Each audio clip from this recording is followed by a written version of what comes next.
Hello everyone, I am going to fill in these Cornell notes and you can follow along. If at any point I'm going to quickly, then you can absolutely just pause the video, fill in what you missed or what you need to, and then hit play again and move on. So we're going to start with what a citizen is. A citizen is a person who has specific rights and obligations within a country. Simply, if you have rights and you have obligations, you are a citizen. So that means that you are granted specific freedoms, but in return for if you obey the law or pay taxes or whatever obligations that you have in that country. So a citizen is a person who has specific rights and obligations within a country. Again, pause if you need to, if you didn't write that all down yet, and then you can hit play when you're ready. Law of blood. This is the first of two ways that you can be born a citizen. So in the United States, that's what we're going to discuss specifically, you have two ways to be born a citizen. So a citizen at birth. Law of blood deals with your blood. If one or both of your parents are American citizens, then no matter where you are born, you are a U.S. citizen. So, law of blood, if one or both of your parents are American citizens, then no matter where you are born, you are a U.S. citizen. So, if you're born in a different country, but your parents are American citizens, it doesn't matter. You get your citizenship from your blood in that situation. So, you are a citizen. If one or both of your parents are American citizens, you are a U.S. citizen. The second way is law of soil. So with law of soil, it deals with the ground. That is what soil is. So if you are born in the United States, U.S., you are a citizen, even if your parents are not. So law of soil, if you're born in the U.S., that could be any of the 50 states, that could be a military base in a different country or one of the territories like Puerto Rico, Guam, American Samoa, there are others. You are a citizen if you are born anywhere in the United States or any sort of U.S. soil. That is the ground. Okay? An immigrant. An immigrant is a person who moves to a country with the goal of living there permanently. Simple. A person who moves to a country with the goal of living there permanently. This is not a bad thing. This happens all the time. There are people who come to the United States who would like to live here permanently. There are people who are American citizens who immigrate to other countries with the goal of living there permanently. Many people do different things in their lives. There's no one single path. So immigrant is not a bad thing. It's just a person who moves to a country with the goal of living there permanently. Okay, an alien. This is not the green thing from outer space that movies made up, whatever. An alien is a person who lives in a country they were not born in. Very simple. Many people are aliens. They are people who live in a country they were not born in. A person who lives in a country they were not born in. That's simple. That's all an alien is. And then we have three different types of aliens down here. Legal alien. Legal means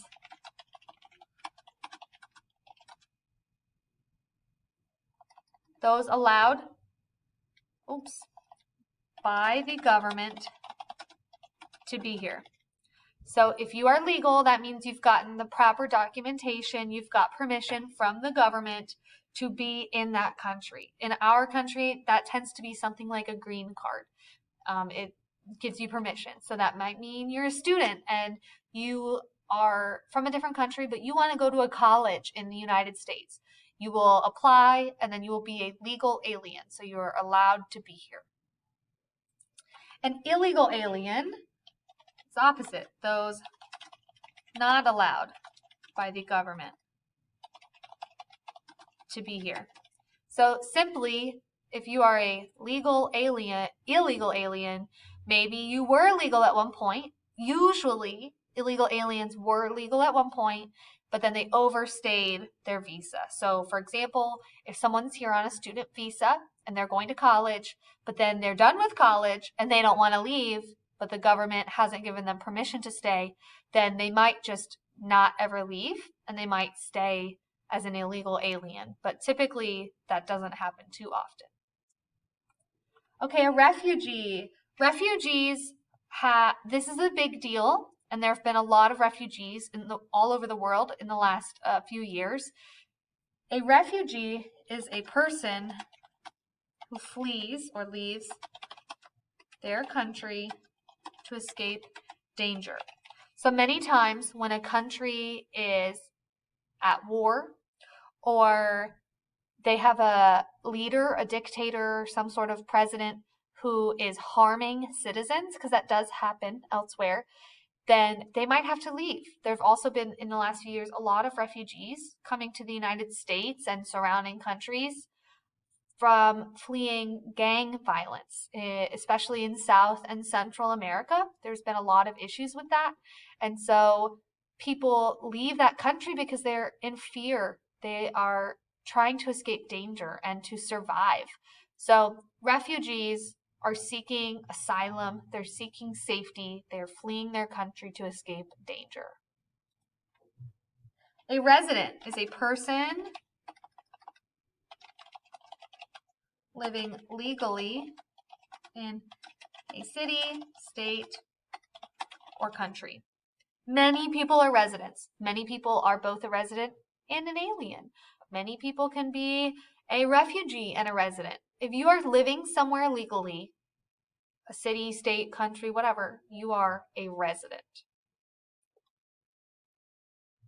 Okay, I'm going to scroll down. If you need to pause, if you don't have part of this up here, go ahead and hit pause, and then you can hit play once you're caught up. So, naturalization. This is very important. Some people are born U.S. citizens, but other people are not, and they want to become U.S. citizens later in life. So, naturalization is the process by which an immigrant becomes a citizen.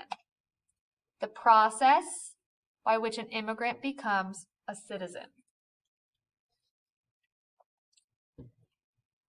Below here, we are going to fill in the requirements that an immigrant must fulfill and meet in order to go through naturalization, in order to become a citizen. So first, you must be 18 years old. That means if you are brought here as a baby, or if you move here when you're 15 years old and you want to become a citizen, you have to wait until you're 18 years old at least. If you don't meet some of the other requirements, it might not be right at 18, but first of all, you have to be 18 years old in order to start the naturalization process.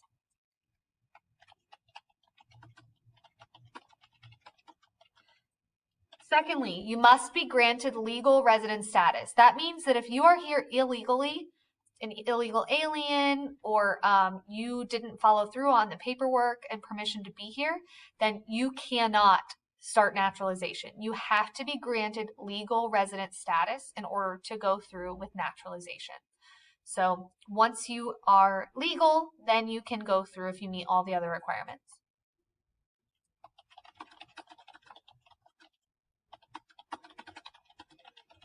Next, you must have lived in the United States for 5 or more years. You cannot start the naturalization process if you've only been here for 1 year, or if you've only been here for 6 months, or 5 minutes. You can't do it. If you are a legal resident and you've been here for 5 or more years, then you can start naturalization. Otherwise, you have to wait 5 or more years before you can even start the process.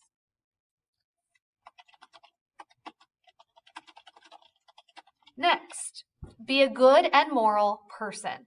What this means is if you are here as a legal resident, but you're breaking the law, you've been arrested a bunch of times, you can't follow the rules, then you're obviously not a good person, and the United States is not going to let you go through with naturalization.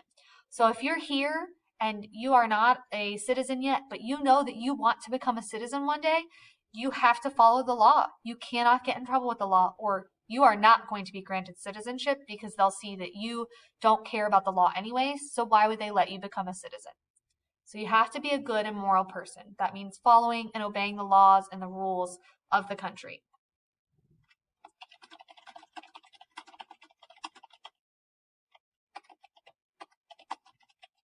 Next, be able to speak and write basic English. This one goes hand in hand with the next point, number 6, but you don't have to be fluent. You don't have to be perfect. There are many, many amazing U.S. citizens who have accents from their original language or, speak another language better than they do English, but you do have to be able to speak and write basic English, and that goes with number 6 because in order to go through naturalization and pass, you have to pass a U.S. Civics, that's a class you are in right now, and history test. This test, the U.S. Civics and History test, I believe is 100 questions about the United States and our government and our history, and it is in English. That is why you have to be able to speak and write basic English. You will be asked questions and there will be a written test that you have to answer. So if you don't have basic English skills, then you're not going to be able to pass this test because it is given in English. All right, number 7.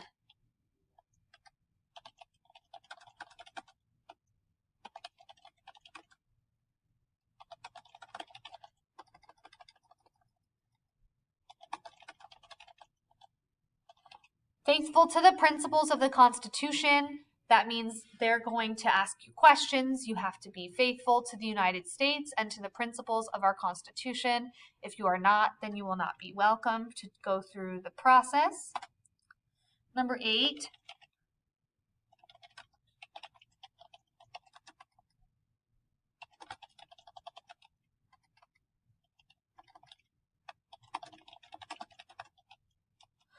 Favorable disposition, that means attitude towards the USA. This one has gotten complicated in recent years. They'll do background checks, things like that. They'll check your social media. So if you're speaking poorly of the United States and you say you hate it online and you're posting all of these really horrible negative things about the country, then they're going to say that you are not going to be granted citizenship because if you don't feel positively about us, then you shouldn't be joining us. All right, and then lastly, if you've passed all of the other requirements for naturalization, then you take the oath of allegiance. The oath of allegiance we will go through later, but the oath of allegiance is basically similar to the Pledge of Allegiance, but it is different because it's saying that you're going to be loyal to the United States and not your previous country.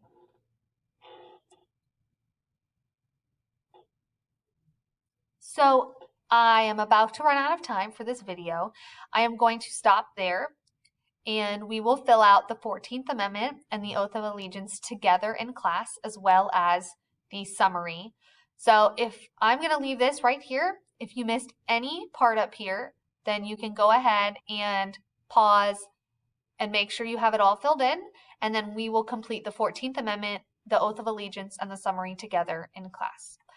All right, thanks for watching. If you need this, go ahead and pause and then continue for there. All right, bye guys.